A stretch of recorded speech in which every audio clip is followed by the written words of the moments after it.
നമ്മൾ HSSTയുടെ ഹിസ്റ്ററി എന്നുള്ള ഒരു സിലബസിലേക്കാണ് HSST PSC ഹിസ്റ്ററി. അപ്പോൾ അതിലേക്കാണ് നമ്മൾ ഫസ്റ്റ് ടൈം നമ്മൾ എൻ്റർ ചെയ്യുന്നത്. നിങ്ങൾക്കെല്ലാവർക്കും എല്ലാവിധ ബെസ്റ്റ് വിഷസ്. മൊഡ്യൂൾ 1 ഹിസ്റ്റോറിയോഗ്രാഫിയാണ്. മൊഡ്യൂൾ 2 വേൾഡ് ഹിസ്റ്ററി പറയുന്നുണ്ട്. Module 3 early India and medieval India. മനസ്സിലായോ? എത്രമാത്രം വാസ്റ്റായ ഏരിയ അതൊക്കെ നിങ്ങൾക്കറിയാം. മൊഡ്യൂൾ 4 മോഡേൺ ഇന്ത്യ ഉണ്ട്. മൊഡ്യൂൾ 5 പ്രീ മോഡേൺ കേരളയുണ്ട്. മൊഡ്യൂൾ 6 മോഡേൺ കേരളയുണ്ട്. Module 7 contemporary India and world. അത് കഴിഞ്ഞിട്ട് നമുക്ക് ജനറൽ പേപ്പേഴ്സ് ഉണ്ട്. Education and teaching aptitude, current affairs, constitution, social welfare, legislations and programme, അങ്ങനെ ഒരുപാട് ജനറൽ കാര്യങ്ങളും നമ്മൾ പഠിക്കുവാനുണ്ട്. അപ്പോൾ നമ്മളെ സംബന്ധിച്ചിടത്തോളം, പ്രപ്പ് സ്കെയിലിനെ സംബന്ധിച്ചിടത്തോളം നിങ്ങൾക്ക് നല്ല രീതിയിലുള്ള ക്ലാസ്സുകൾ പ്രൊവൈഡ് ചെയ്യും.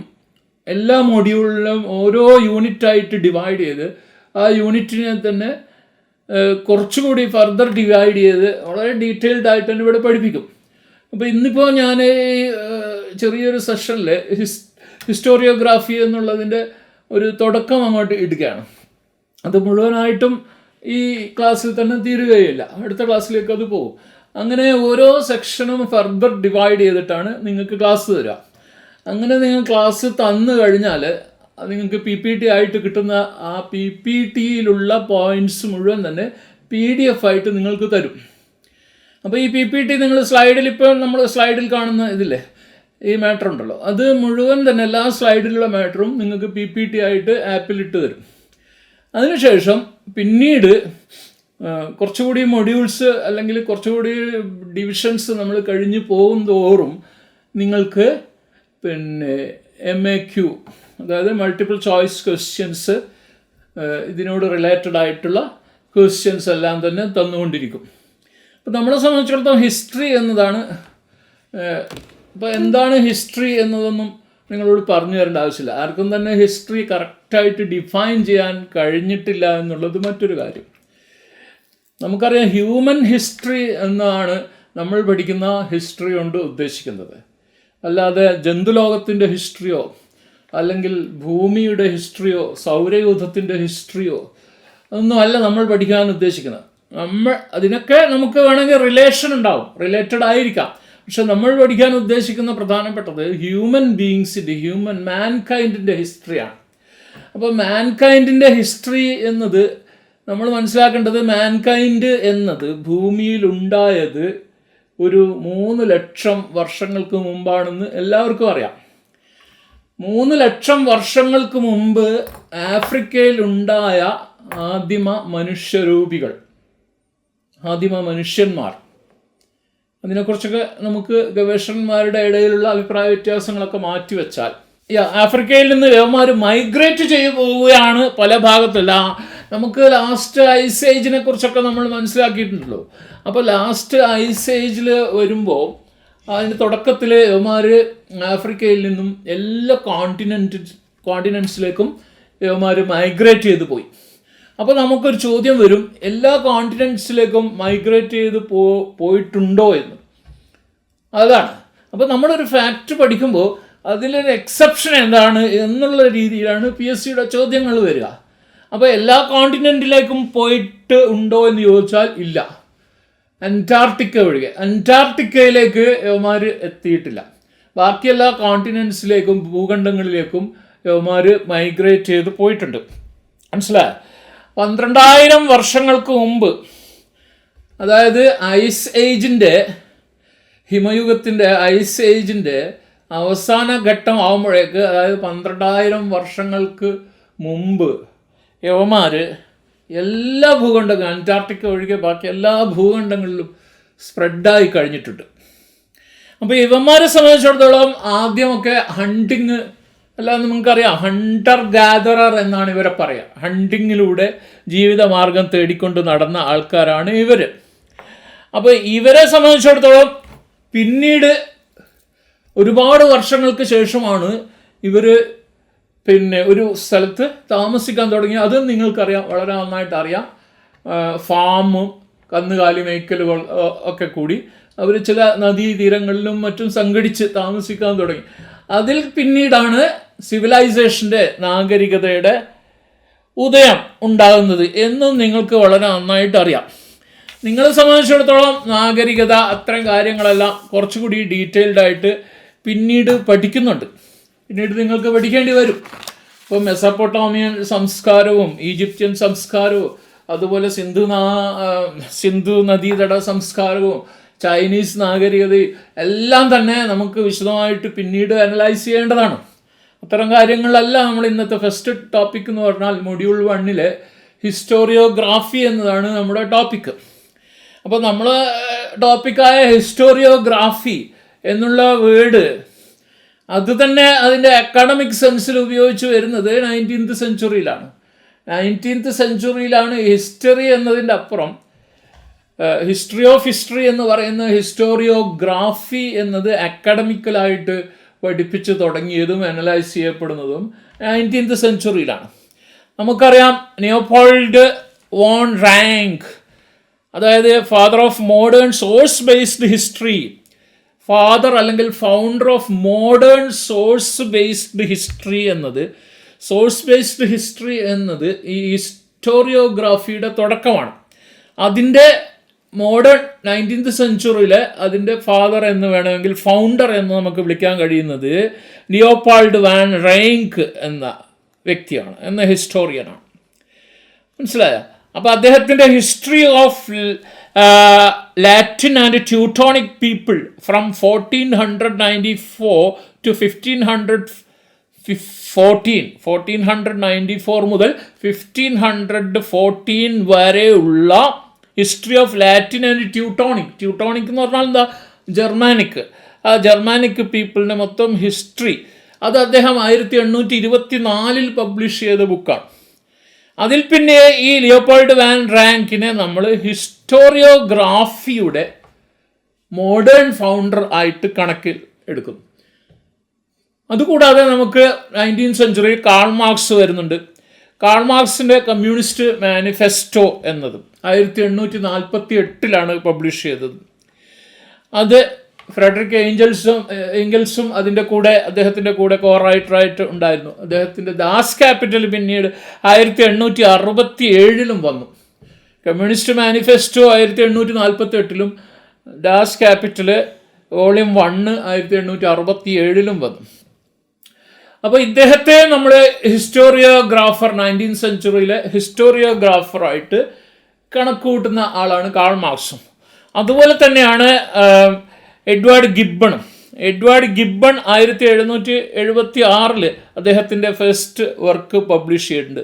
The history of the decline and fall of Roman empire 1789.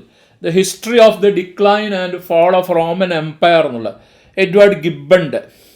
അപ്പോൾ ഇത്തരം ആളുകളൊക്കെ 19th സെഞ്ച്വറിയിലും 18th സെഞ്ച്വറിൻ്റെ ലാസ്റ്റ് ഭാഗം ഗിബ്ബണൊക്കെ, ബാക്കി രണ്ടുപേരും 19th സെഞ്ച്വറിയിലും. അപ്പോൾ അങ്ങനെ ഇവരൊക്കെയാണ് നമ്മൾ ഹിസ്റ്റോറിയോഗ്രാഫേഴ്സ് എന്നുള്ള പേരിൽ മോഡേൺ ഹിസ്റ്ററിയുടെ ഫീൽഡിൽ ശരിക്കും നമ്മൾ എസ്റ്റാബ്ലിഷ്ഡ് പേഴ്സൺസ് ആയിട്ട് കരുതുന്നത്. ഇനിയും അതിലും കൂടുതൽ ആൾക്കാരുണ്ട്, നമ്മൾ പിന്നീട് അതിനെക്കുറിച്ച് ചർച്ച ചെയ്യും. എന്നാൽ നമ്മളെ സംബന്ധിച്ചിടത്തോളം ഹിസ്റ്റോറിയോഗ്രാഫി എന്ന വേർഡ് നമ്മളെ സംബന്ധിച്ചിടത്തോളം അത് ഇംഗ്ലീഷിലേക്ക് എങ്ങനെ വന്നു എന്നുകൂടി നമ്മളൊന്ന് പരിശോധിക്കണം. ആ ടേം ഇംഗ്ലീഷിൽ ഫസ്റ്റ് അപ്പിയർ ചെയ്യുന്നത് 1560 1560 1560 1565 വില്യം കണ്ണിംഗാം എന്ന് പറയുന്ന ഹിസ്റ്റോറിയനാണ് ഹിസ്റ്റോറിയോഗ്രാഫി എന്നുള്ള ടേം ഇംഗ്ലീഷിൽ ഉപയോഗിച്ചത്.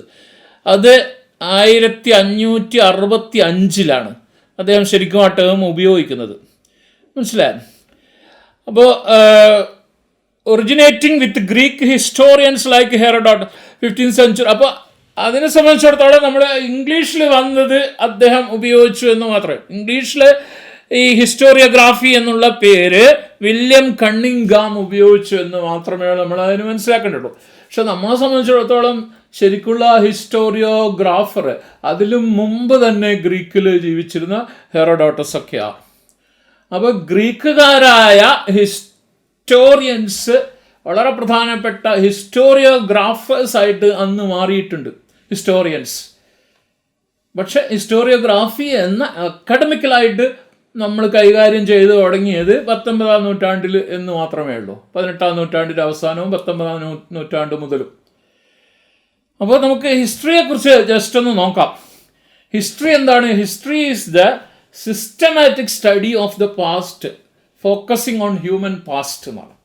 എന്തായാലും ഹിസ്റ്ററിക്ക് കറക്റ്റായിട്ടൊരു ഡെഫിനിഷൻ ആരും തന്നെ തരുന്നില്ല. എല്ലാവരും വേരിയസ് ഡെഫിനിഷൻസ് കൊണ്ടുവരും. പക്ഷെ എല്ലാം കൂടി കൂട്ടി യോജിപ്പിച്ചാൽ നമുക്ക് ഹിസ്റ്ററി എന്താണെന്ന് മനസ്സിലാവുകയും ചെയ്യും. നമ്മൾ കളിയാക്കിയിട്ട് ഹിസ്റ്ററി എന്ന് പറഞ്ഞാൽ ഹിസ്റ്റോറി എന്നൊക്കെ പറയുന്നില്ല. അപ്പോൾ അങ്ങനെ പറയുകയാണെങ്കിൽ ഹിസ് എന്ന് പറഞ്ഞാൽ മനുഷ്യൻ്റെ എന്നുള്ള അർത്ഥത്തിൽ മനുഷ്യൻ്റെ കഥയാണ് ഹിസ്റ്ററി, അങ്ങനെ വരാം. അല്ലാതെ ഹിസ് എന്ന് പറഞ്ഞാൽ ആണിൻ്റെ പുരുഷൻ്റെ എന്നുള്ള അർത്ഥമല്ല. അതവിടെ കേട്ടെ. ഇവിടെ പ്രധാനപ്പെട്ട definition history is the systematic study of the past focusing on human past എന്നാണ്. അപ്പോൾ there is no agreed definition എന്നുള്ള കാര്യം മറന്നു പോകരുത്. അഗ്രീഡ് ആയിട്ടുള്ളൊരു ഡെഫിനിഷൻ ഇല്ല. ഗ്രീക്ക് വേർഡ്, ഇപ്പോൾ ഹിസ്റ്ററി എന്നതിൻ്റെ ഗ്രീക്ക് വേർഡ് ഹിസ്റ്റോറിയ. ഹിസ്റ്റോറിയ എന്ന ഗ്രീക്ക് വേർഡ് ലാറ്റിനിൽ ഹിസ്റ്റോറിയ ആയി മാറി.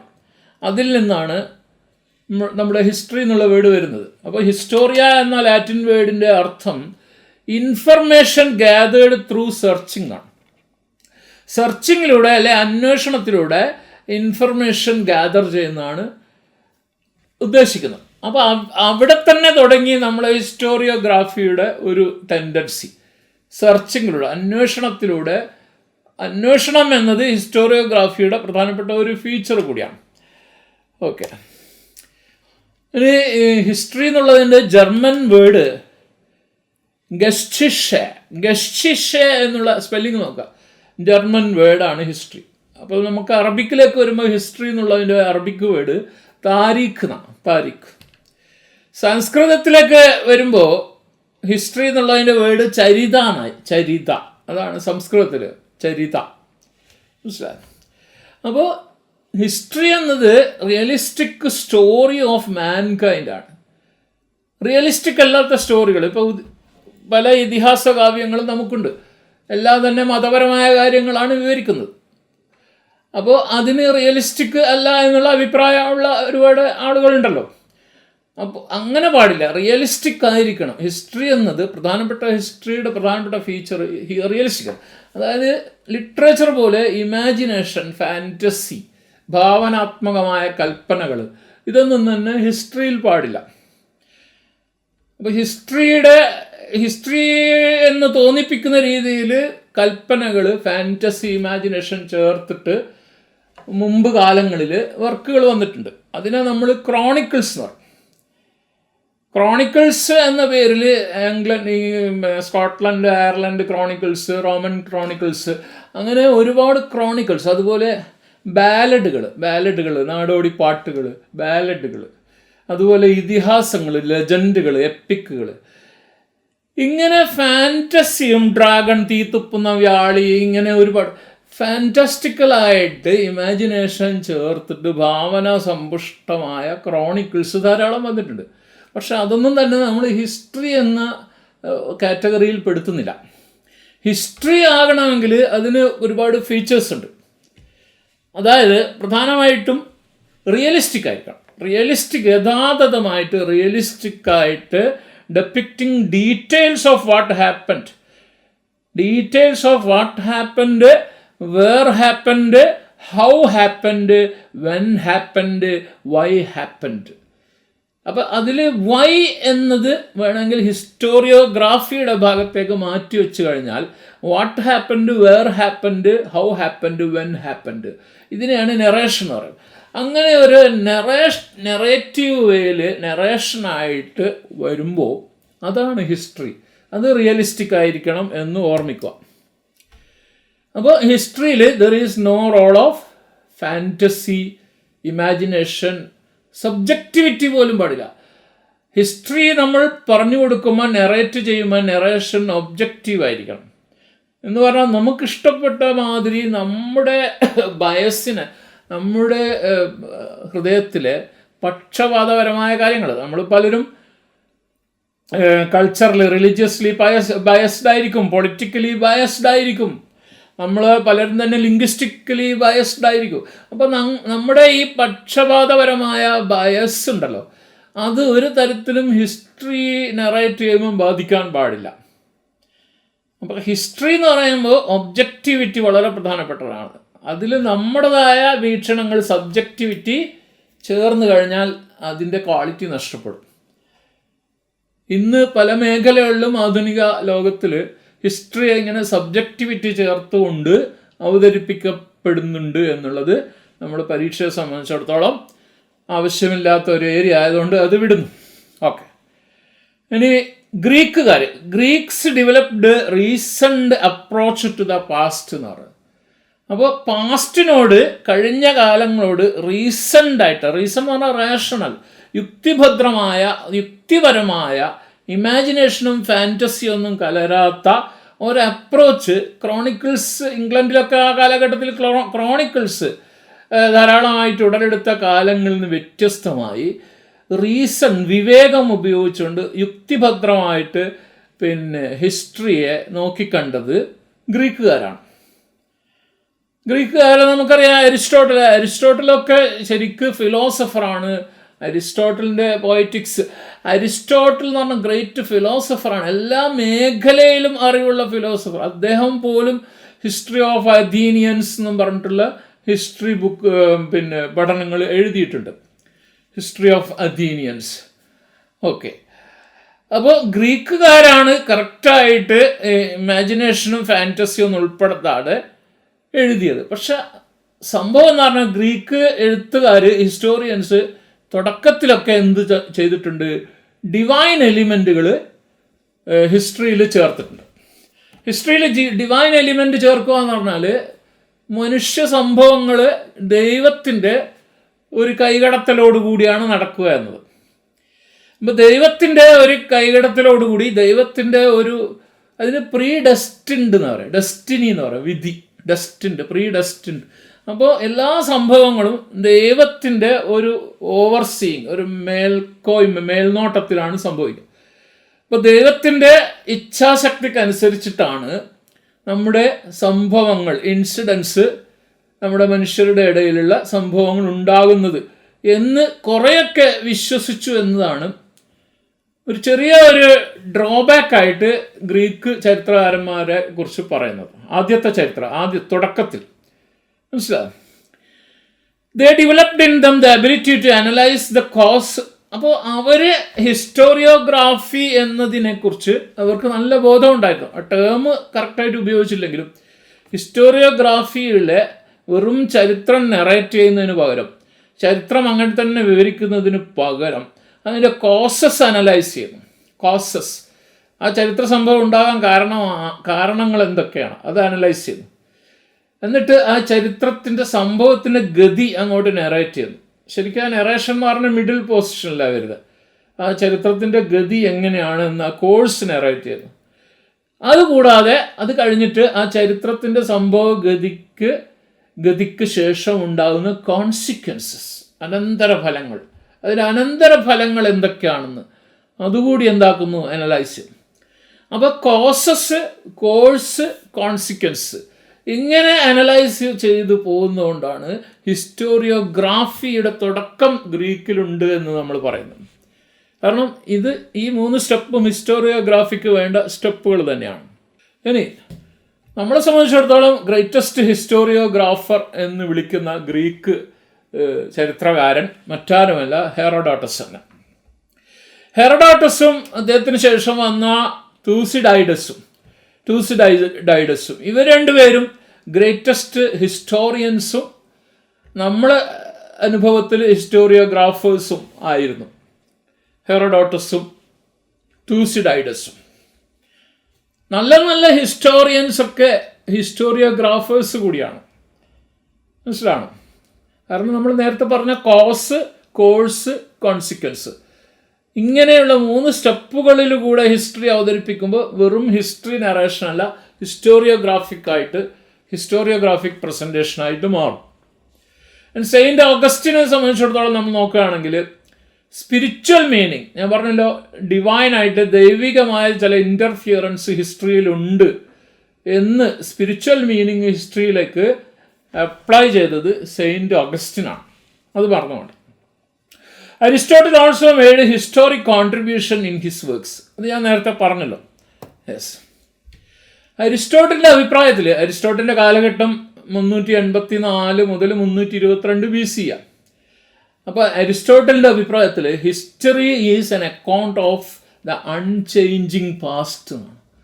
അൺചേഞ്ചിങ് പാസ്റ്റ് എന്ന് പറഞ്ഞാൽ നമുക്ക് ആ പാസ്റ്റിനെ നമ്മുടേതായ രീതിയിൽ ചേഞ്ച് ചെയ്യാൻ പാടില്ല. പാസ്റ്റിൽ എന്താണ് സംഭവിച്ചത് അത് പിന്നീട് ചേഞ്ച് ചെയ്യാൻ പാടില്ലാത്ത കാര്യമാണ്. പിന്നീട് ചേഞ്ച് ചെയ്താലാണ് അത് ഇതിഹാസങ്ങളും അനൈതിഹ്യങ്ങളും ഒക്കെ ആയി മാറുന്നത്.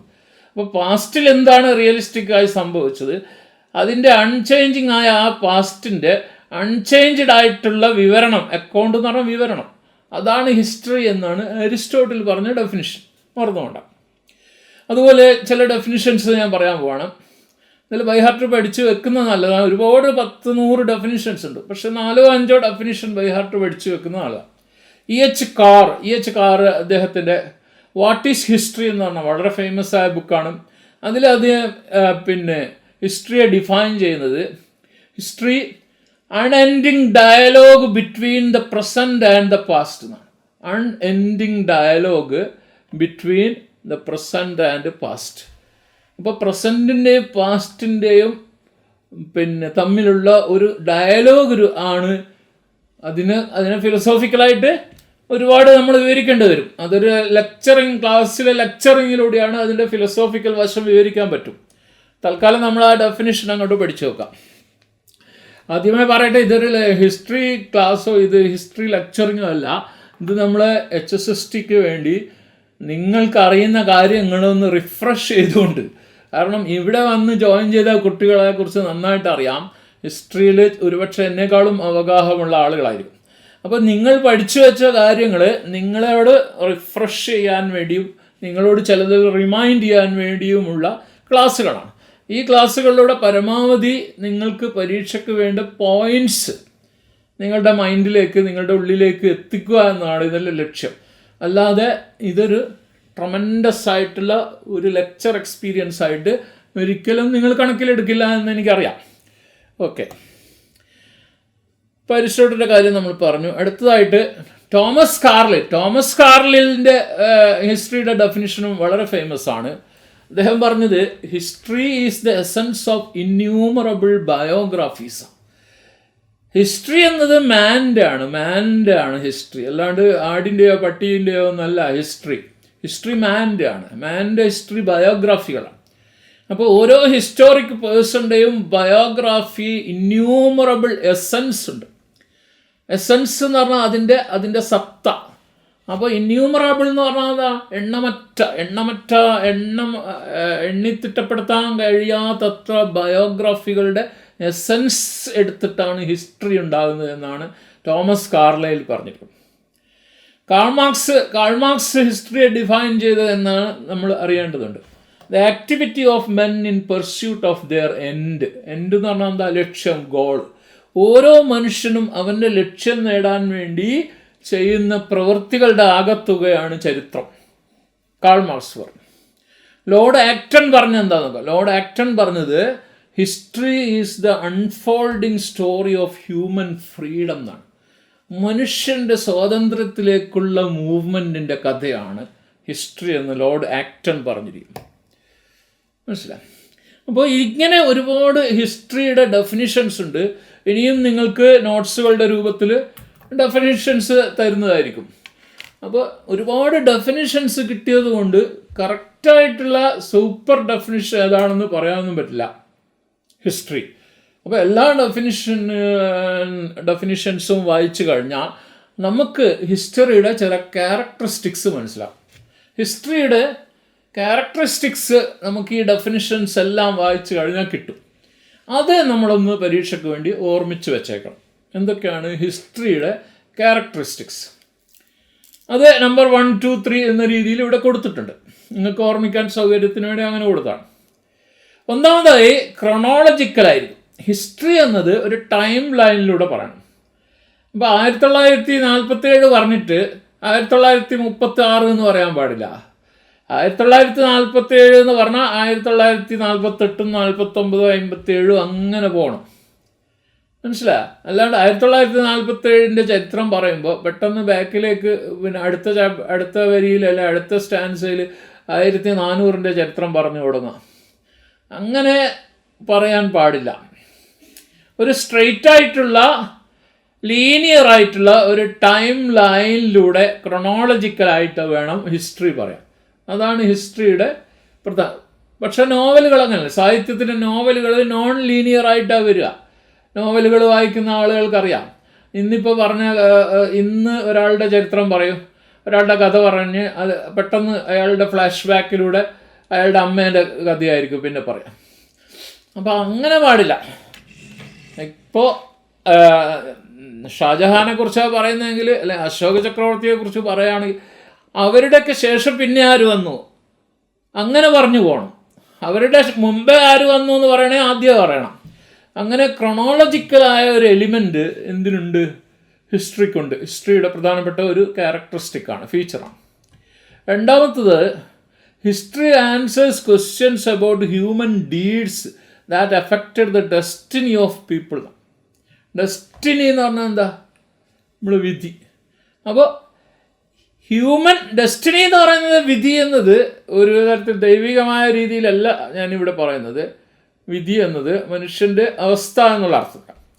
അപ്പോൾ ക്വസ്റ്റ്യൻസ് അബൌട്ട് ഹ്യൂമൻ ഡീഡ്സ്, മനുഷ്യൻ്റെ പ്രവൃത്തികളെക്കുറിച്ച് ചില ചോദ്യങ്ങൾ ചോദിക്കണം ഹിസ്റ്ററി.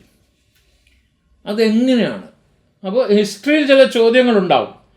2ാം ലോക മഹായുദ്ധം എങ്ങനെയാണ് ജനങ്ങളെ ബാധിച്ചത്? മനസ്സിലായി? ചെമ്പിൻ്റെ കണ്ടുപിടുത്തം എങ്ങനെയാണ് ജനജീവിതത്തെ ബാധിച്ചത്? മനസ്സിലായി? ചക്രത്തിൻ്റെ കണ്ടുപിടുത്തം എങ്ങനെ ജനജീവിതത്തെ ബാധിച്ചു? മനസ്സിലായ? അപ്പോൾ അതുപോലെ ഹിറ്റ്ലർ ആത്മഹത്യ ചെയ്തുകൊണ്ട് മൊത്തം ലോകത്തിന് എന്ത് മാറ്റമാണ് സംഭവിച്ചത്? ഇങ്ങനെയുള്ള ചില ചോദ്യങ്ങൾ അങ്ങോട്ടിടുക. ആ ചോദ്യങ്ങളുടെ ആൻസറുകളിലേക്ക് വരിക. ഇത് ഹിസ്റ്ററിയുടെ 2ാമത്തെ സ്വഭാവമാണ്.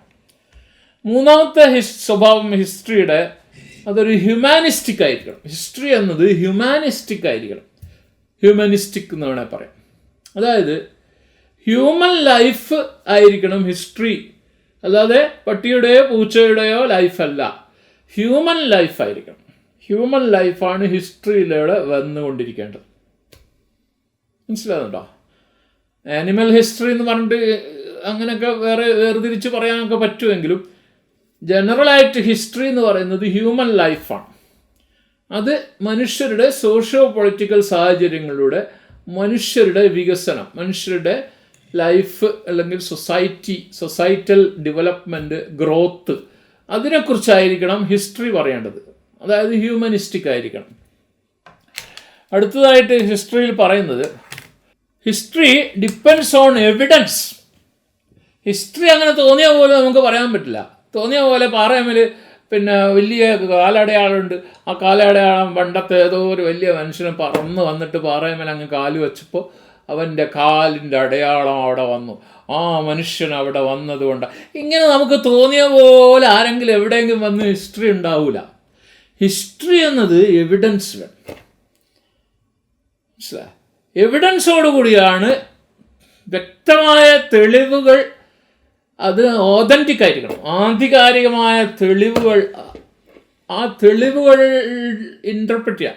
Interpretation of thought related to be the value of the past. തെളിവുകളിലൂടെ മാത്രമല്ല, എവിഡൻസിനെ ഇൻ്റർപ്രറ്റ് ചെയ്യാൻ വേണം. ആ തെളിവുകൾ വ്യാഖ്യാനിക്കപ്പെടുകയും വേണം. വെറുതെ ഒരു തെളിവും കിട്ടിയാൽ പോരാ. ആ തെളിവ് വ്യാഖ്യാനിച്ചിട്ട് അത് ഏതിനോട് റിലേറ്റഡ് ആണ്, ഏത് തരം ചിന്തകളോട് റിലേറ്റഡ് ആണ് ആ പർട്ടിക്കുലർ താളിയോല ഗ്രന്ഥം, അല്ലെങ്കിൽ ആ പർട്ടിക്കുലർ ആയിട്ടുള്ള ആ ശിലാഫലകം, ശിലാലിഖിതം, അതൊരു തെളിവാണ്. പക്ഷെ ഏതിനോട് കണക്റ്റഡാണ്? ഏത് ചിന്താഗതിയോട് കണക്റ്റഡാണ്? ഏത് രീതിയോട് കണക്റ്റഡാണ്? ഏത് പൊളിറ്റിക്കൽ ഏരിയ, ഏത് പൊളിറ്റിക്കൽ ടൈമിനോട് കണക്റ്റഡാണ്? അങ്ങനെയുള്ള ഇൻ്റർപ്രിട്ടേഷൻ കൂടിയും നടത്തണം. അതാണ് നാലാമത്തെ, എവിഡൻസ് ഫോർ ഇൻ്റർപ്രിട്ടേഷൻ. ഇനി നമുക്ക് 5, 6 എന്ന് കൊടുക്കാം. ഇവിടെ 5, 6. അഞ്ചാമത്തെന്ന് പറഞ്ഞാൽ ഹിസ്റ്ററി എന്നത് സയൻസാണ്. ഹിസ്റ്ററി സയൻസാണെന്ന് പറയുന്നത്. സയൻറ്റിഫിക് ആയിട്ടായിരിക്കണം ഹിസ്റ്ററിയുടെ എല്ലാതരം നെറേഷനും വരേണ്ടത്. അതായത് observing, enquiring and finding facts. ആ സയൻറ്റിഫിക് മെത്തേഡ് ഉപയോഗിച്ചുകൊണ്ട് തന്നെ ആയിരിക്കണം ഹിസ്റ്ററി മുന്നോട്ട് പോകേണ്ടത്. ആറാമത്തതായി ഹിസ്റ്ററി എന്നത് ഓട്ടോണമസ് ആണ്. ഹിസ്റ്ററി ഓട്ടോണമസ് എന്ന് പറഞ്ഞാൽ ഹിസ്റ്ററിയുടെ ബ്രാഞ്ച് ഹിസ്റ്ററിക്ക് മാത്രമുള്ളതാണ്. ഹിസ്റ്ററി എന്നത് വേറെ ഏതെങ്കിലും ബ്രാഞ്ചിൽ നിന്ന് വന്നതല്ല. മനസ്സിലായി? ഇപ്പോൾ ബോട്ടണി, ബയോളജിയുടെ ബ്രാഞ്ചിൽ നിന്ന് ബോട്ടണിയും സുവോളജിയും വന്നിരിക്കുന്നു. അപ്പോൾ സുവോളജിയും ബോട്ടണിയും ഒരു ഓട്ടോണമസ് ബ്രാഞ്ച് അല്ല. കാരണം അത് ബയോളജി എന്നുള്ള ഓട്ടോണമസ് ബ്രാഞ്ചിൽ നിന്ന് വന്നതാണ്. അതുപോലെ ഹിസ്റ്ററി ഒന്നിൽ നിന്നും വന്നതല്ല. ഹിസ്റ്ററി അതിൻ്റെ തന്നെ ഇൻഡിപെൻഡൻ്റ് എൻറ്റിറ്റി ഉള്ളൊരു ബ്രാഞ്ചാണ്. അത് ബോട്ടണിയും സുവോളജിയും ബയോളജിയിൽ നിന്ന് വന്നതുപോലെ വേറെ ഏതെങ്കിലും ബ്രാഞ്ചിൽ നിന്ന് കയറി വന്നതല്ല ഹിസ്റ്ററി. അതുകൊണ്ട് ഹിസ്റ്ററിയെ നമ്മൾ ഓട്ടോണമസ് ബ്രാഞ്ച് എന്ന് പറയും. അപ്പം ഇതൊക്കെ ക്യാരക്ടറിസ്റ്റിക്സ് ആണ്. ഇതൊക്കെ ഓർമ്മിക്കാൻ നിങ്ങൾക്ക് വലിയ പ്രയാസം ഉണ്ടാവില്ല എന്ന് എനിക്ക് തോന്നുന്നു. ഇനി നമുക്ക് ഗ്രീക്ക് ഹിസ്റ്റോറിയനായ പ്രധാനമായിട്ടും തൂസിഡൈഡസ്, ഹെറോഡോട്ടസിന് ശേഷമാണ് തൂസിഡൈഡസ്. അദ്ദേഹത്തെക്കുറിച്ച് നമ്മൾ കുറച്ച് കഴിഞ്ഞിട്ട് പറയും. ഇപ്പം ഞാൻ പറയുന്നത് സയൻറ്റിഫിക് നോളജ് ഹിസ്റ്ററിയിലേക്ക് അപ്ലൈ ചെയ്തത് ഹെറോഡോട്ടസിനേക്കാളും തൂസിഡൈഡസ് ആണ്. ഹെറോഡോട്ടസ് സയൻറ്റിഫിക് അല്ല എന്ന് പറയാൻ കാരണം അദ്ദേഹം ഡിവൈൻ എലിമെൻ്റ്, ഞാൻ നേരത്തെ പറഞ്ഞ ഗോഡിൻ്റെ ഇൻ്റർഫിയറൻസ്, ദൈവികമായ ഇടപെടലുകൾ ചരിത്രത്തിൽ ഉണ്ട് എന്ന് നമ്മളോട് പറയുന്ന വ്യക്തിയാണ് ഹെറോഡോട്ടസ്. അപ്പോൾ ഹെറോഡോട്ടസിനേക്കാളും ആ ഡിവൈൻ എലിമെൻ്റ് മാറ്റി നിർത്തിയിട്ട് എല്ലാം യഥാർത്ഥമായി റിയലിസ്റ്റിക്കായി ഭൂമിയിൽ തന്നെ സംഭവിച്ചതാണ്, മനുഷ്യന്മാരുടെ തന്നെ ഇടപെടലുകളിലൂടെ ഉണ്ടായതാണ് എന്ന് തൂസിഡൈഡസ് ആണ് നമുക്ക് പറഞ്ഞു തരുന്നത്. അതുകൊണ്ട് സയൻറ്റിഫിക് ഹിസ്റ്ററിയുടെ പിതാവ് ആരാന്ന് പരീക്ഷയ്ക്ക് ചോദിച്ചാൽ തൂസിഡൈഡസ് ആണ്. ശരിയായ ഹിസ്റ്ററിയുടെ പിതാവ് വേണമെങ്കിൽ നിങ്ങൾക്ക് ഹെറോഡോട്ടസ് എന്ന് പറയാം, മോഡേൺ ഹിസ്റ്ററിയുടെ പിതാവ്. പക്ഷെ scientific history as A science, അങ്ങനെ ആകുമ്പോൾ ഫാദർ ഓഫ് സയൻറ്റിഫിക് ഹിസ്റ്ററി എന്ന് പരീക്ഷയ്ക്ക് ചോദിച്ചാൽ തൂസിഡൈഡസ് ആണ്. മറന്നുപോയത്. പിന്നെ തൂസിഡൈഡസ് പിന്നെ ഹിപ്പോക്രാറ്റസിൻ്റെ ഒക്കെ സയൻറ്റിഫിക് ഇൻഫ്ലുവൻസിലൂടെ വളർന്നു വന്ന മനുഷ്യനാണ്. ഹിപ്പോക്രാറ്റസ് നമുക്കറിയാം, the father of modern medicine. അപ്പോൾ ഹിപ്പോക്രാറ്റസിൻ്റെ ഒക്കെ സയൻറ്റിഫിക് മെത്തേഡുകൾ പഠിച്ചുകൊണ്ട് അതിലൂടെ ഇൻഫ്ലുവൻസ്ഡ് ആയിട്ട് വന്ന വ്യക്തിയാണ് തൂസിഡൈഡസ്. അപ്പോൾ അദ്ദേഹത്തെക്കുറിച്ച് നമുക്ക് കുറച്ച് കഴിഞ്ഞിട്ട് പറയാം. പിന്നീട് നമുക്കറിയാം ന്യൂട്ടൻ്റെ കാലം വരുമ്പോഴൊക്കെ ഹിസ്റ്ററി വളരെ സയൻറ്റിഫിക് ആയിട്ട് അപഗ്രഥിക്കപ്പെടുന്ന ഒരു കാലഘട്ടം വന്നു. ന്യൂട്ടൺ വന്നു, അതുപോലെ ഹെർബർട്ട് സ്പെൻസർ വന്നു. എഡ്മണ്ട് സ്പെൻസർ അല്ല, ഹെർബർട്ട് സ്പെൻസർ. അതുപോലെ പിന്നീട് ഡാർവിൻ. ഇവരൊക്കെ ചാൾസ് ഡാർവിൻ ഹിസ്റ്ററിയെ സയൻസുമായിട്ട് വളരെ ക്ലോസ്ലി കണക്റ്റഡ് ആക്കിയ ആൾക്കാരാണ് ന്യൂട്ടണും ഹെർബർട്ട് സ്പെൻസറും ചാൾസ് ഡാർവിനൊക്കെ. Okay. J B Bury 20th സെഞ്ചുറിയിൽ 20ാം നൂറ്റാണ്ടിൽ ജെ ബി ബറി പ്രസ്താവിച്ചത് history is nothing but science. അതുകൊണ്ട് സയൻസ് ഹിസ്റ്ററിയുടെ പ്രധാനപ്പെട്ട ഫീച്ചറാണ്. ഇന്ന് ഹിസ്റ്ററി എന്ന് പറഞ്ഞാൽ ദൈവികമായ ഇടപെടലുകളോ ദൈവം നടത്തിയ പിന്നെ കണ്ടെത്തലുകളോ ദൈവം നടത്തിയ പരീക്ഷണങ്ങളോ അങ്ങനെയൊന്നും ആരും ഹിസ്റ്ററിയെ ഇന്ന് പിന്നെ യഥാർത്ഥ ഹിസ്റ്ററി ആരും തന്നെ ദൈവത്തിൻ്റെ ഇടപെടലുകളിലൂടെ വന്ന കാര്യമായിട്ട് പറയുന്നില്ല. മതത്തിൻ്റെ ആൾക്കാരൊഴികെ. മനസ്സിലായി? മതത്തിൻ്റെ ആൾക്കാരെപ്പോഴും ദൈവത്തിൻ്റെ ഇടപെടലുകളിലൂടെയാണ് ചരിത്രം സംഭവിച്ചതെന്ന്. അത് വിശ്വാസികൾ. യഥാർത്ഥത്തിൽ പിന്നെ ഹിസ്റ്ററിയെ നമ്മൾ ഒബ്ജക്റ്റീവായിട്ട് കാണുമ്പോൾ അത് സയൻസ് മാത്രമാണ്, പ്യുവർ സയൻസ് എന്ന് മനസ്സിലാകും. പക്ഷെ ഒരു വിശ്വാസിയെ സംബന്ധിച്ചിടത്തോളം അത് അംഗീകരിക്കാനും പറ്റില്ല. വിശ്വാസിയെ സംബന്ധിച്ചിടത്തോളം ദൈവത്തിൻ്റെ ഇടപെടലുകൾ കൂടെ തന്നെയാണ് ഹിസ്റ്ററിയിലെ സംഭവങ്ങൾ നടക്കുന്നത്. ഇത് രണ്ടും തമ്മിലുള്ള ക്ലാഷ് വരാതെ കൊണ്ടുപോകാൻ കഴിഞ്ഞാൽ മതി, അത്രയേ വേണ്ടതുള്ളൂ. അപ്പോൾ ഹിസ്റ്ററി ആസ് എ സയൻസ് എന്ന രീതിയിൽ നമുക്ക് നോക്കാം. അപ്പോൾ ഒരു സയൻസ് എന്ന നിലയ്ക്ക് ഹിസ്റ്ററിക്ക് എന്തൊക്കെ വേണം? അത് എൻക്വയറി, അത് അന്വേഷണാത്മകമായിരിക്കും. ഹിസ്റ്ററി എന്നത് എപ്പോഴും അന്വേഷിച്ചു കൊണ്ടേയിരിക്കുന്ന ഒരു പ്രവണത ഹിസ്റ്റോറിയൻസിന് കാണണം. യെസ്. അപ്പോൾ ഹിസ്റ്ററി എന്നത് രണ്ടാമത്തേതായിട്ട് സയൻസ് ഒരു അറിവില്ലായ്മയിൽ നിന്നും അറിവിലേക്ക് പോകുക എന്നുള്ളത് സയൻസിൻ്റെ ഒരു ടെൻഡൻസിയാണ്. അത് ഹിസ്റ്ററിക്കുണ്ട്. Begins from knowledge that we don't know. നമുക്കറിയില്ല എന്നുള്ള നോളജ് തന്നെ വലിയ അറിവ്. നമുക്കറിയില്ല എന്നത് നമ്മുടെ ഇഗ്നറൻസ്, അതിലൂടെ അറിവിലേക്ക് പോകുക എന്നുള്ളത് സയൻസിൻ്റെ പ്രധാനപ്പെട്ട ഒരു തത്വമാണ്. അതുതന്നെയാണ് ഹിസ്റ്ററിക്കും വേണ്ടത്. മറ്റത് റസ് ജസ്റ്റേറ്റ് എന്നുള്ള ലാറ്റിൻ വേർഡ് നോക്കാം. അതായത് means attempt to answer questions about human actions in the past. ഞാൻ നേരത്തെ പറഞ്ഞില്ലേ, ക്വസ്റ്റ്യൻസ് ചോദിക്കുക. മനുഷ്യരുടെ ഓരോ പ്രവൃത്തിയെക്കുറിച്ചും ചോദ്യങ്ങൾ ചോദിച്ചുകൊണ്ട്, പാസ്റ്റിലെ പ്രവൃത്തികളെക്കുറിച്ച് ചോദ്യങ്ങൾ ചോദിച്ചുകൊണ്ട് മുന്നോട്ട് നീങ്ങുക. ചോദ്യങ്ങളിലൂടെ ആൻസർ കണ്ടെത്തിയിട്ട് മുന്നോട്ട് നീങ്ങുക സയൻസിൻ്റെ പ്രധാനപ്പെട്ട ഒരു രീതിയാണ്. അത് തന്നെയാണ് ഹിസ്റ്ററിക്കുമുള്ളത്. Yes. It depends on evidence. നാലാമതായി പറയുന്നത് എവിഡൻസ്. നേരത്തെ പറഞ്ഞിട്ടുണ്ട്, സയൻസിൻ്റെ പ്രധാനപ്പെട്ട ഒരു തത്വമാണ് തെളിവുകൾ ഉണ്ടാക്കുക. Evidence and reasoning. അത് ബുദ്ധിപൂർവമായിട്ടുള്ള വിവേകപൂർവമായിട്ടുള്ള കളക്ഷൻ ഇൻ ഡാറ്റ കളക്ട് ചെയ്യുക, അതിനെ ക്ലാസിഫൈ ചെയ്യുക, അനലൈസ് ചെയ്യുക. ഇതൊക്കെ സയൻസിൽ സംഭവിക്കുന്നതന്നെ ചരിത്രത്തിൻ്റെ ഹിസ്റ്റോറിയോഗ്രാഫർ ചെയ്യുന്നതാണ്. മറ്റൊന്ന് it uses scientific methods. Like scientific methods ഹിസ്റ്ററിയിൽ ഉപയോഗിക്കണം. എങ്ങനെയായിരിക്കണം? ഒബ്സർവേഷൻ ഉണ്ടായിരിക്കണം, കളക്ഷൻ ഉണ്ടായിരിക്കണം, ഹൈപ്പോത്തിസിസ് ഉണ്ടായിരിക്കണം, ഡിസ്കവറി. ഇതാണ് സയൻറ്റിഫിക് മെത്തേഡിൻ്റെ 5 സ്റ്റെപ്പുകൾ, 4 സ്റ്റെപ്പുകൾ. യെസ്. ഒന്ന് ഒബ്സർവേഷൻ, രണ്ടാമത് കളക്ഷൻ, മൂന്നാമത് അതിനെക്കുറിച്ചുള്ള ഒരു തിയറി ഉണ്ടാക്കുക, ഹൈപ്പോത്തിസിസ്, എന്നിട്ട് ഒരു ഫൈനൽ ഫാക്റ്റിലേക്ക് ഡിസ്കവറിയിലേക്ക് എത്തുക. ഇതാണ് സയൻസിൻ്റെ മെത്തേഡ്. അത് തന്നെയായിരിക്കണം ഹിസ്റ്ററിയുടെ മെത്തേഡും വേണം. അങ്ങനെ ആകുമ്പോഴാണ് ഹിസ്റ്ററി സയൻസ് ആകുന്നത്. അവസാനമായിട്ട് സയൻസ് എപ്പോഴും നമ്മളോട് ട്രൂത്ത് മാത്രമേ പറഞ്ഞു തരുള്ളൂ. ട്രൂത്ത് അല്ലാത്ത ഒന്നും തന്നെ സയൻസ് തിയറി എന്ന് പറഞ്ഞ് നിർത്തുന്നത് പോലും ട്രൂത്തിലേക്കുള്ള വഴിയാണ്. തിയറി കഴിഞ്ഞ് ഫാക്റ്റിലേക്ക് സയൻസ് എത്തുമ്പോൾ നമുക്ക് ആ ഫാക്റ്റ് ട്രൂത്തായിട്ടാണ് തരുന്നത്. മനസ്സിലായോ? അപ്പോൾ ഹിസ്റ്ററിയുടെയും സയൻസിൻ്റെയും ആത്യന്തിക ലക്ഷ്യം ട്രൂത്ത് പറഞ്ഞു തരിക, സത്യം പറഞ്ഞു തരികയാണ്. അതുകൊണ്ട് സയൻസും ഹിസ്റ്ററിയും ഒരുപോലെയാണ്. ഹിസ്റ്ററി എന്നത് സയൻസാണ്. അപ്പോൾ ഇനി മുതൽ സയൻസ് +2 സയൻസിൽ ഹിസ്റ്ററി പഠിപ്പിക്കണം. ഓക്കെ. അപ്പോൾ ഇനി ഹിസ്റ്ററി സയൻസ് അല്ല ആർട്ട് എന്ന് പറയുന്ന ആളുകളുണ്ട്. അങ്ങനെയുള്ള ആളുകളെ 1-2 പേരെ നമ്മൾ മനസ്സിലാക്കി വെക്കണം.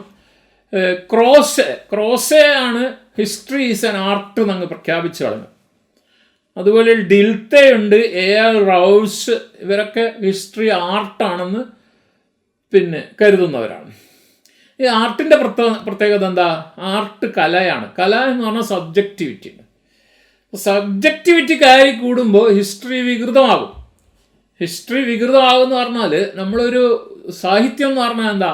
കോൺകേവ് ലെൻസ് അല്ലെ കോൺവെക്സ് ലെൻസ്. യഥാർത്ഥ കാര്യങ്ങളെ യഥാർത്ഥ കണ്ണാടിയിലേക്ക് പ്രതിഫലിപ്പിക്കുമ്പോൾ ഹിസ്റ്ററി ആവും, മിററിലേക്ക്. അതേസമയം സാഹിത്യം ആകുന്ന കോൺകേവ് ലെൻസോ കോൺവെക്സ് ലെൻസിലൂടെ യഥാർത്ഥ സംഭവങ്ങളെ ഡിസ്റ്റോർട്ട് ചെയ്തുകൊണ്ട് അവതരിപ്പിക്കുന്നതാണ് സാഹിത്യം. അപ്പോൾ സാഹിത്യം അങ്ങനെ ഡിസ്റ്റോർട്ടഡ് ആകുന്നതിന് കാരണം സബ്ജക്റ്റിവിറ്റി കൂടുന്നതുകൊണ്ടാണ്. നമ്മുടെ ഓരോ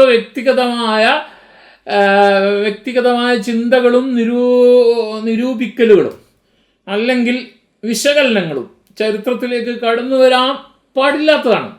അപ്പോൾ അങ്ങനെ വന്നാൽ ഹിസ്റ്ററി ആർട്ടായി മാറും, സബ്ജക്റ്റീവായിട്ട് മാറും.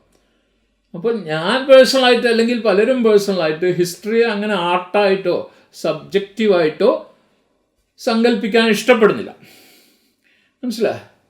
ഇൻ ദ ബിഗിനിങ് ഹിസ്റ്ററി, ആദ്യമൊക്കെ ഹിസ്റ്ററി അങ്ങനെയായിരുന്നു. ഹിസ്റ്ററിയുടെ തുടക്കം എന്നത് ഞാൻ നേരത്തെ പറഞ്ഞ ലെജൻഡുകളിലൂടെയും ഐതിഹ്യങ്ങളുടെയും പുരാണങ്ങളിലൂടെയും ബാലഡുകളുടെയും കെട്ടുകഥകളുടെയും ക്രോണിക്കിൾസിലൂടെ അങ്ങനെ ഒരുപാട് ഈ സബ്ജക്റ്റീവായ ആർട്ട് രൂപങ്ങളിൽ കലാരൂപങ്ങളിലൂടെയാണ് ഹിസ്റ്ററി.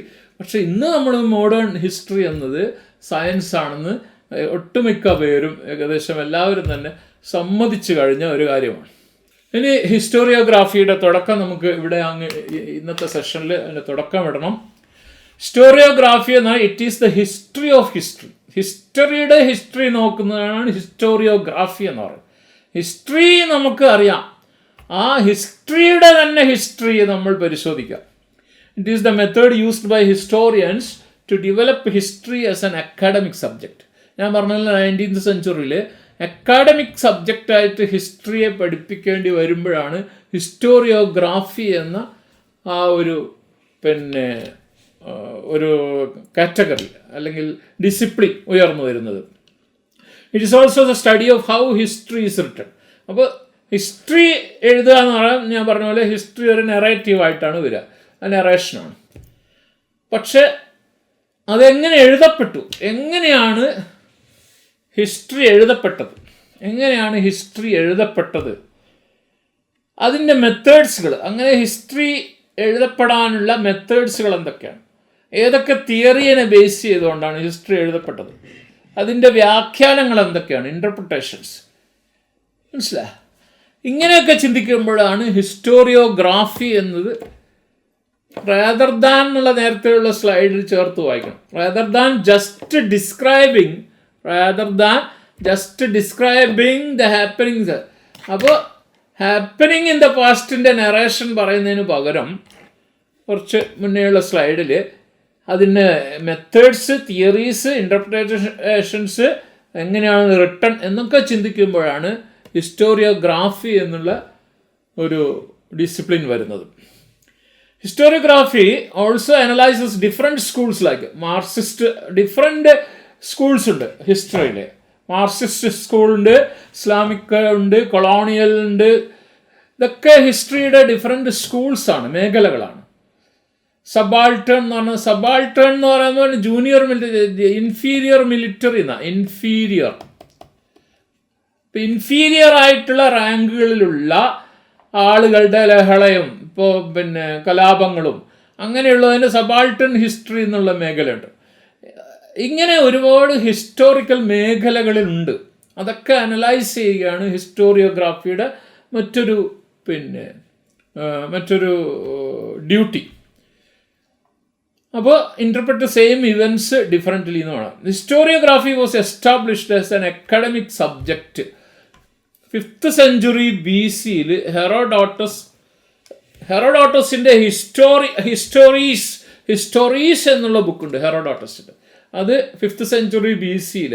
അപ്പോൾ തന്നെ ഹിസ്റ്റോറിയോഗ്രാഫി അക്കാഡമിക്കായിട്ട് തുടക്കം കുറിച്ചിരുന്നു. ഞാൻ പറഞ്ഞ 19th സെഞ്ച്വറിയിലാണ് ശരിക്ക്, 18th സെഞ്ച്വറിൻ്റെ അവസാനവും 19th സെഞ്ച്വറിയിലാണ് ഹിസ്റ്റോറിയോഗ്രാഫി അക്കാഡമിക്കായിട്ട് എസ്റ്റാബ്ലിഷ്ഡ് ആകുന്നത്.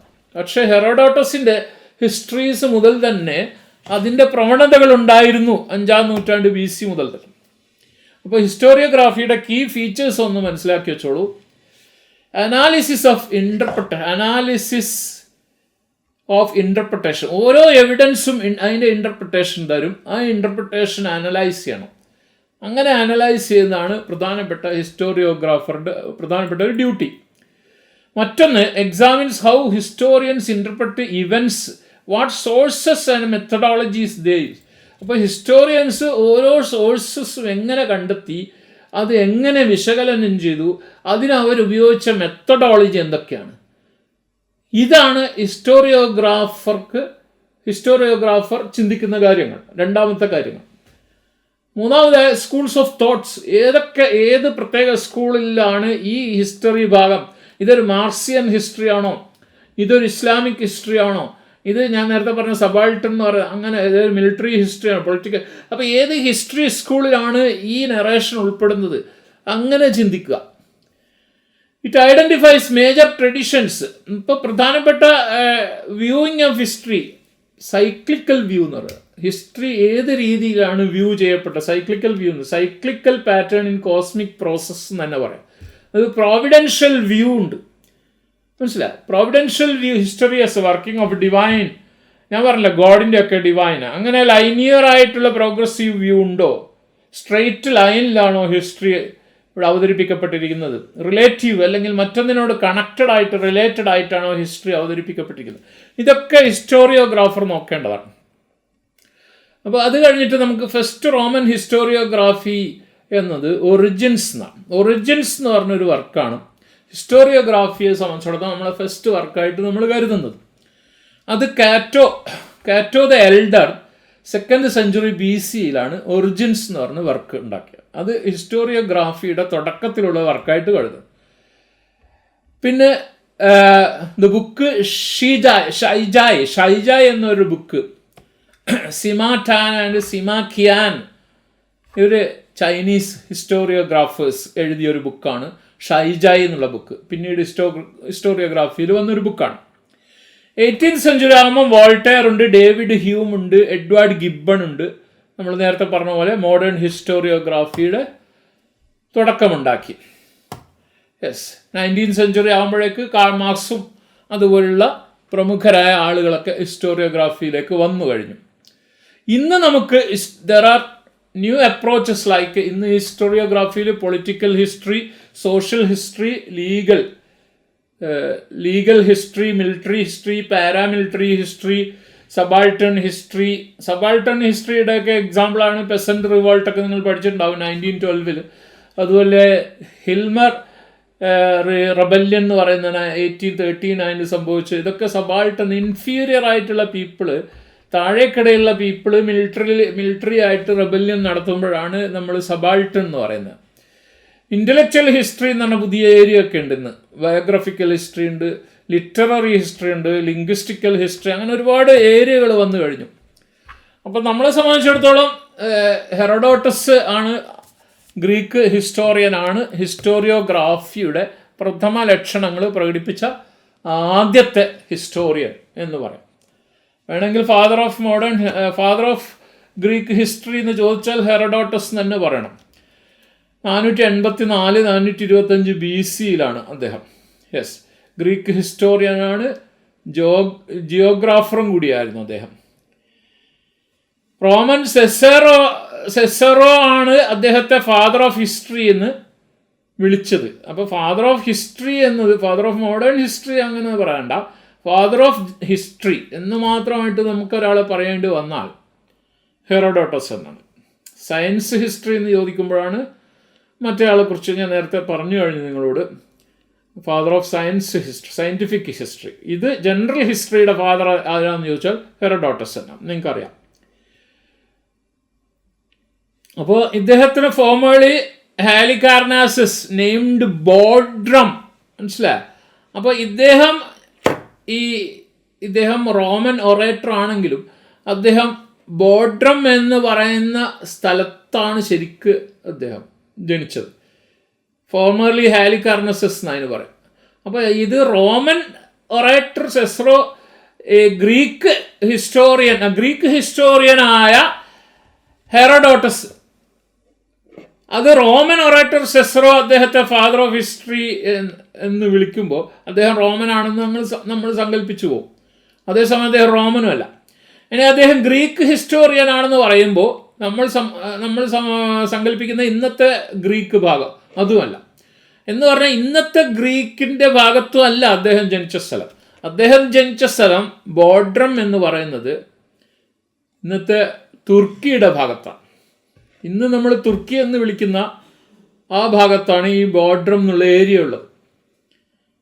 പക്ഷെ അതന്ന് ഗ്രീക്കിൻ്റെ സ്വാധീന വലയത്തിലായതുകൊണ്ട് അതിനെ നമുക്ക് അന്ന് അദ്ദേഹത്തെ നമ്മൾ ഗ്രീക്ക് ഹിസ്റ്റോറിയൻ, പിന്നീട് അദ്ദേഹം ഇന്നത്തെ ഗ്രീക്ക് ഭാഗത്തേക്ക് മൂവ് ചെയ്യുകയാണ് ചെയ്യുന്നത്. അതുമാത്രമല്ല, പിന്നീട് അദ്ദേഹം ഇറ്റലിയുടെ ഭാഗത്തേക്ക് പോവുകയും ഇറ്റലിയുടെ സിറ്റിസണായി മാറുകയും ചെയ്തു. പക്ഷെ നമ്മൾക്ക് ഇന്ന് അദ്ദേഹത്തെ ജനറലായിട്ട് നമ്മൾ അദ്ദേഹത്തെ കണക്ക് കൂട്ടുന്നത് ഗ്രീക്ക് ഹിസ്റ്റോറിയൻ. അദ്ദേഹത്തിൻ്റെ ഗ്രേറ്റസ്റ്റ് വർക്കിൻ്റെ പേര് ഹിസ്റ്ററീസ് എന്നാണ്. ദ ഹിസ്റ്ററി എന്നതിന് പേരുണ്ട്, മനസ്സിലായ? അതിൽ 9 ബുക്സ് കണ്ടെയ്ൻസ് ഓഫ് 9 ബുക്സ് അതിൽ നമുക്ക് കാണാം, ഹിസ്റ്ററി എന്നുള്ളത്.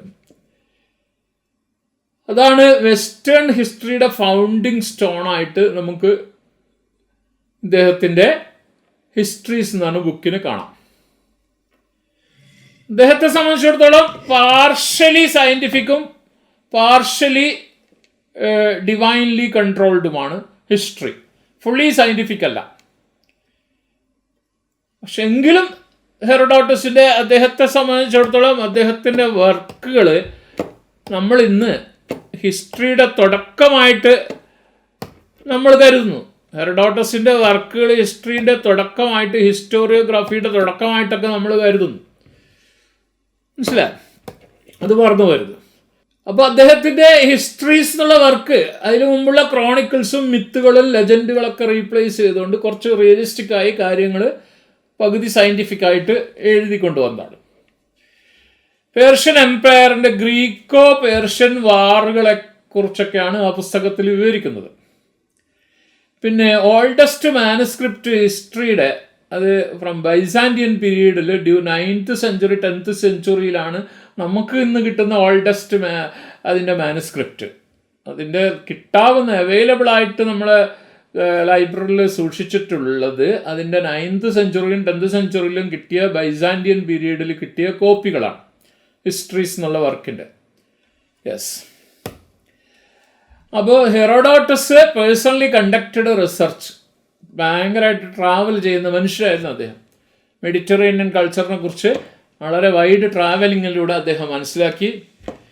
ഗോഡിനെ, അതാണ് അദ്ദേഹത്തിന് പിന്നെ വിശ്വാസികളെ സംബന്ധിച്ചിടത്തോളം വളരെ നല്ല കാര്യമാണെങ്കിലും വിശ്വാസം ഇല്ലാത്തവരെ സംബന്ധിച്ചുള്ള ഗോഡിൻ്റെ ഇൻ്റർഫിയറൻസ് അദ്ദേഹമാണ് ചരിത്രത്തിലേക്ക് കൊണ്ടുവന്നിരിക്കുന്നതെന്ന് പറഞ്ഞാൽ റിയലിസ്റ്റിക്കായ ചരിത്രത്തിൽ ഗോഡിൻ്റെ ഇൻ്റർഫിയറൻസ് ചേർന്നു. അതിനു മുമ്പുള്ള ക്രോണിക്കിൾസ് ഒക്കെ മുഴുവൻ ഗോഡുകളുടെ ഇൻ്റർഫിയറൻസ് ആണ്, റാദർ ദാൻ ലിസ്റ്റിംഗ് ക്രോണിക്കിൾസ്. അപ്പോൾ ക്രോണിക്കിൾസ് എന്ന രീതിയിൽ ഇങ്ങനെ ചരിത്രത്തെ അങ്ങോട്ട് എഴുതി വെക്കാൻ, നെറേഷൻ, അങ്ങനെ സംഭവിച്ചു, ഇയാൾ എവിടെ പോയി, ഇയാൾ യുദ്ധം ജയിച്ചു, ഇങ്ങനെ നെറേറ്റീവായിട്ട് പറയുന്നതിന് പകരം അനലറ്റിക്കലായിട്ട് പറയുന്നതുകൊണ്ടാണ് ഹെറോഡോട്ടസിനെ നമ്മൾ ഫസ്റ്റ് ഹിസ്റ്റോറിയോഗ്രാഫർ എന്ന് വിളിക്കുന്നത്. കാരണം അനലറ്റിക്കലായിട്ടാണ് പറഞ്ഞിരിക്കുന്നത്. ഡിവൈൻ ഇൻ്റർഫിയറൻസ് പോലും എക്സ്പ്ലനേഷനിലൂടെ അദ്ദേഹം വിവരിക്കുന്നുണ്ട്. ലോജിക്കലായിട്ട് അനലറ്റിക്കൽ നെറേറ്റീവിലൂടെ, അത് ദൈവവിശ്വാസമുള്ളവർക്ക് വളരെ ലോജിക്കലായിട്ട് തോന്നുന്ന ഡിവൈൻ ഇൻ്റർഫിയറൻസ് അദ്ദേഹം വിവരിക്കുന്നുണ്ട്. പിന്നെ നമുക്ക് പറയാൻ പറ്റുന്ന ഒരു ഹിസ്റ്റോറിയോഗ്രാഫർ പോളിബയസ് ആണ്. നമുക്ക് അടുത്ത സെഷനിൽ അദ്ദേഹത്തെക്കുറിച്ച് നോക്കാം. Okay, by.